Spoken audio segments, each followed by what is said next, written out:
You're about the freshest thing around. You know that?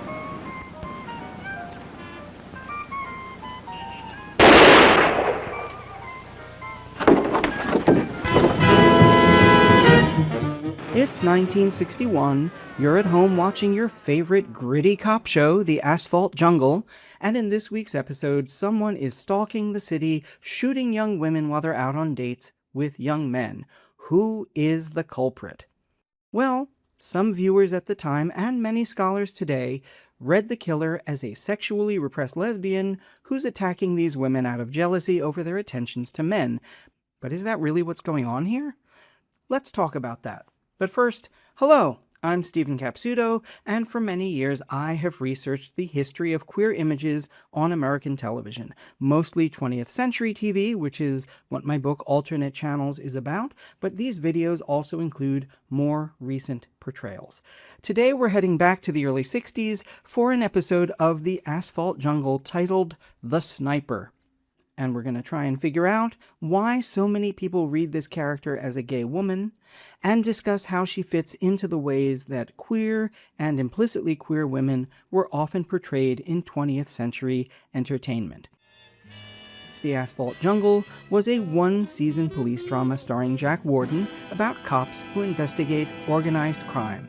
Enter Miss Brant, owner of the Paradise Diner. She's played by Virginia Christine. Now, if you grew up in the 1970s or 80s, you know Virginia Christine as kindly Mrs. Olson from the Folgers coffee commercials, a woman who supposedly saved countless marriages by recommending just the right brand of coffee. I hate to be such a bother. No bother at all. Well, while we're all waiting, I'll make some coffee. Don't you think she's got enough trouble? Oh, I wish I could make coffee he likes.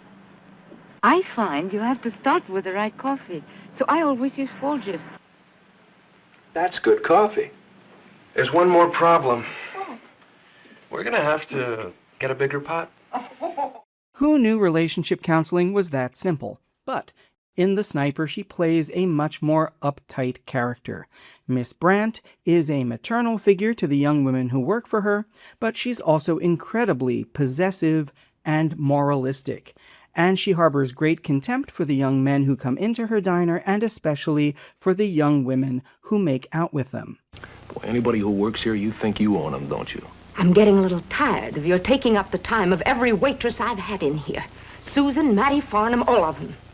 And the employees she just listed are the very same women she eventually tries to kill. So the motive could indeed be jealousy. Not very well. I've seen her around this part of town. All right, I've had one date with her. So what? More than one, and you know it. She sees herself as the defender of her female employees' morality and virtue. I don't go to Peach Lane. So, you go to a drive-in and neck. When the police investigation heats up, suspicion falls on Lonnie, a man in his 30s with a mild intellectual disability whom Miss Brant treats as a son. Unlike his actual mother, who is verbally abusive and cruel, You're a visitation, you're a plague. An only child and a plague. Miss Brant treats Lonnie with warmth and affection, which complicates her character, right? Because it means she has these two very different sides. So why the queer reading? I mean, there's nothing specifically lesbian in the script, and there couldn't be, right? Because it wouldn't have been allowed in 1961. That was the era of implicit or coded gay characters. And let's be clear, yes, there were people who read this character as queer way back in 1961. Even the iconic lesbian writer, bibliographer, and publisher Barbara Greer, writing in the early 60s under her early pen name Jean Damon, classified Miss Brant as a quote-unquote variant woman. So, when Barbara Greer, or when modern media historians say this was an implicitly lesbian character, what are we picking up on? And what was happening in show business at the time that supports that idea? 1961 was a transitional year in the mainstream media. From the 1930s to the early 60s, the Broadcasting Code and the Hollywood Code effectively banned portrayals of so-called sexual abnormality. During those decades, adaptations of queer-themed novels or plays were either prohibited or were scrubbed of their queer elements. A good example of this. Think about Lillian Hellman's famous 1934 stage play, The Children's Hour, a tragedy about the destructive power of a lie. In the original play, that lie is that the owners of a private school for girls are a lesbian couple, which would have been very scandalous back then. In its 1936 film adaptation, just 2 years into the Hollywood Code, the rumor had to become heterosexual. One of the women is falsely accused of having an affair with her best friend's boyfriend. And because the play's lesbian angle was so well known, the film censors even forced the studio to change the title, and they couldn't even say what play it was based on. In 1961, however, the second film version of The Children's Hour, which was still set in the 1930s, reinstated both the accusation of lesbianism and Martha's pained, regretful confession of love for Karen near the end of the story. I have loved you the way they said.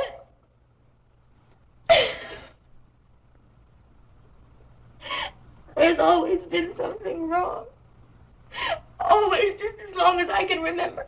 And yes, it still links lesbianism with violence and death and tragedy, so not a huge step forward, but it was a small opening in a very censored era. It broke a taboo.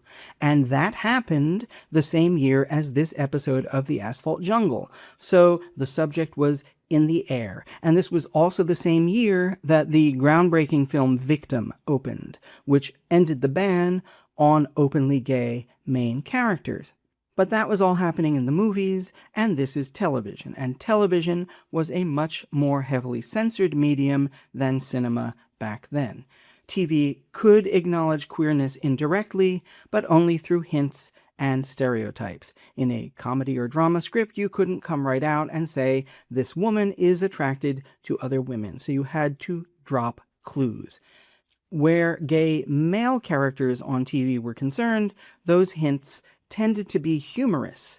There were lots of prissy, fussy, comical, gay-coded male characters, but queer women characters were hinted at very seldom, and mainly in contexts of tragedy, of psychological deviance, violence, sexual predation. The girls where I live are afraid to go out at night now.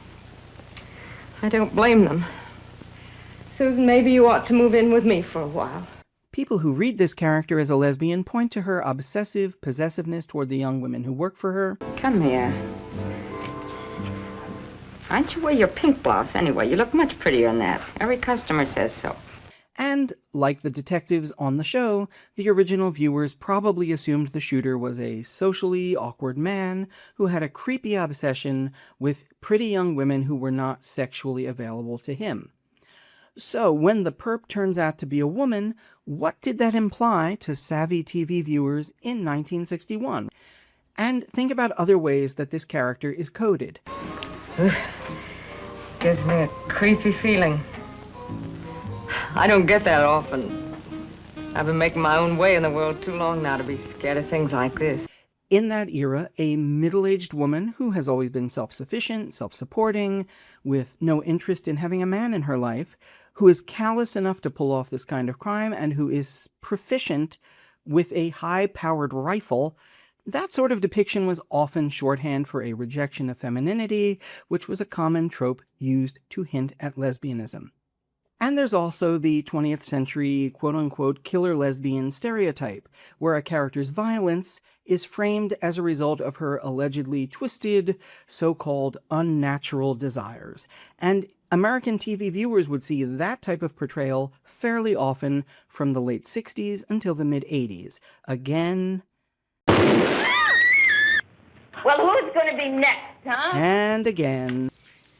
What the hell is this? Or did you tell the truth? That you pushed John out that window. And you killed David after screwing up the first try. That the whole thing was your idea because you were a cop and could guarantee results. And again. Sorry, Miss Conway. Miss Conway, Miss Dorn, I have warrants for your arrest for murder. Smart glass. So smart. Shut up. You hired her, I didn't. I told you shut up. That's maybe the last mistake you'll ever make. Hey, shut up. All right, sweetheart. Arrest me, and then let's just see what happens. But what about this episode of The Asphalt Jungle? Well, the first time I watched it back in the 2000s, I didn't get a particularly queer vibe from Miss Brant. Rewatching it now, I'm picking up on more details, but on that first viewing, she just struck me as a kind of latter-day Puritan. Those girls carrying on like that, they had to be punished. I told them they shouldn't kiss and hug like that with the boys. They wouldn't listen to me. Wouldn't listen. Those girls.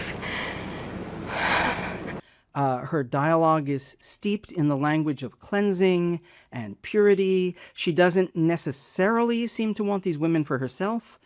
She wants to be an avenging angel who enforces her own rigid, self-denying worldview. But in the mid-20th century, the line between those two things, between puritanical repression and implied lesbianism in the media, was kind of blurry. Writers used so-called psychological deviance as a stand-in for forbidden identities. And, intentionally or not, the characteristics they gave her to make her look off or wrong echoed stereotypes of lesbians that lots of straight people believed back then. Stereotypes that gay women were neurotic, troubled, frustrated, often masculine women with a tendency to lash out violently at innocent people. We would see something similar about a year and a half, 2 years later in an episode of The 11th Hour, which was a drama series about mental health professionals, when it depicted Hallie Lambert, played by future soap opera star Katherine Hayes. Hallie is a psychiatric patient. She's portrayed as an angry, paranoid woman who doesn't realize that deep down she's secretly in love with a female coworker and that this is the root of her emotional distress and rage. To put it in simple terms, you defend yourself from the shame of having unnatural feelings by imagining you're being persecuted. It's as if you say, I couldn't possibly love Maria Stone. I hate her because she persecutes me. And that probably is the first overt portrayal of a queer woman on an American TV series. It is, of course, a one-off guest character, and she is, of course, pretty unhappy. But unlike Miss Brant, and unlike many later portrayals of lesbian and bisexual women, Hallie doesn't kill anyone. She just has meltdowns and yells at lots of people for no discernible reason. Can you imagine being a young person back then, knowing you were queer, and these being the only types of images that were out there in the culture? It would be maddening. Honestly, that question is what got me to research this topic in the first place. The Asphalt Jungle episode ends on a bittersweet note. Miss Brant is caught, and Lonnie is left devastated at having had to report and turn in this person who he loved so very much. There'll be some money from the diner when they sell it. Take it, Lonnie. Take it and find something for yourself. Brant. Miss Brant is led off to jail by the only woman cop we will ever see in this episode, who is also one of the very few police characters on this show who has not a single line of dialogue. So, was Miss Brant, as some claim, the first implied queer woman role on TV? Can I get you some hot coffee? Or was she just a purveyor of coffee whose acts of moral guidance took a homicidal turn? I'm still not entirely sure, but how do you read this character? Let me know in the comments. Thanks for watching, and if you want to explore more queer TV history, check out the hundreds of clips on my YouTube channel ranging from the 1940s to 2020s. And don't forget to like and subscribe for more about the LGBTQ+ history of the small screen. The script, speech, and editing of this video are human creations. The visuals in the diner were created with AI based on reference video of me speaking on this topic.